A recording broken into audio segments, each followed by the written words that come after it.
ಯೋಹಾನನು ಬರೆದ ಸುವಾರ್ತೆ ಅಧ್ಯಾಯ 7 ವಚನಗಳು 37-38.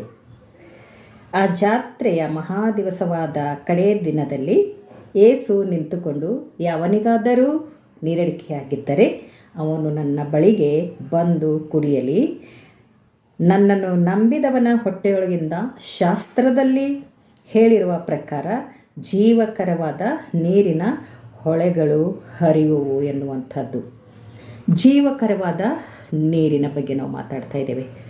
ಜೀವಕರವಾದ ನೀರು ಇದು ದೇಹಕ್ಕೆ ಸಂಬಂಧಪಟ್ಟದ್ದಲ್ಲ, ಇದು ಆತ್ಮಕ್ಕೆ ಸಂಬಂಧಪಟ್ಟದ್ದಾಗಿದೆ. ಅಷ್ಟೇ ಅಲ್ಲದೆ ಈ ಜೀವಕರವಾದ ನೀರನ್ನು ನಾವು ಯೇಸು ಸ್ವಾಮಿ ಹತ್ತಿರ ಪಡೆದುಕೊಳ್ಳುವುದಾದರೆ ನಮಗೆ ಏನೆಲ್ಲ ಲಾಭ ಇದೆ ಎನ್ನುವಂಥದ್ದನ್ನು ನಾವು ನೋಡುವುದಾದರೆ, ಯೇಸು ಸ್ವಾಮಿಯನ್ನು ನಂಬುವವನಿಗೆ ಎಂದಿಗೂ ನೀರಡಿಕೆ ಆಗೋದಿಲ್ಲ. ಮೊದಲನೇದಾಗಿ, ಯೇಸು ಸ್ವಾಮಿಯನ್ನು ನಂಬುವವನಿಗೆ ಎಂದಿಗೂ ನೀರಡಿಕೆ ಆಗುವುದಿಲ್ಲ. ಎರಡನೇದು, ಈ ನೀರು ಜೀವವುಳ್ಳ ದೇವರ ವಾಕ್ಯಗಳನ್ನು ನಮಗೆ ಕೊಡುವಂಥದ್ದಾಗಿದೆ, ಜೀವವನ್ನು ಕೊಡುವಂಥದ್ದಾಗಿದೆ. ಆತ್ಮಿಕ ಮರಣ ಇಲ್ಲ, ಆತ್ಮಕ್ಕೆ ಮರಣವಾಗುವುದು ನಿತ್ಯ ಜೀವವನ್ನು ಕೊಡುವಂಥದ್ದಾಗಿದೆ ಎನ್ನುವಂಥದ್ದು. ಈ ನೀರನ್ನು ಕುಡಿದವರಿಗೆ ಎಂದಿಗೂ ನೀರಡಿಕೆ ಆಗುವುದಿಲ್ಲ.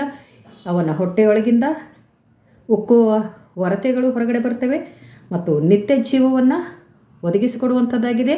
ಮತ್ತು ಆತನು ನಂಬಿ ಆತನು ಕೂಡ ನೀರಿನ ಕಾಲುವೆಗಳ ಬಳಿಯಲ್ಲಿ ಬೆಳೆದ ಮರದ ಹಾಗಿರುವನು ಮತ್ತು ನೀರಿನ ಕಾಲುವೆಗಳು ಅವನ ಹೊಟ್ಟೆಯೊಳಗಿಂದ ಹೊರಬರುತ್ತವೆ.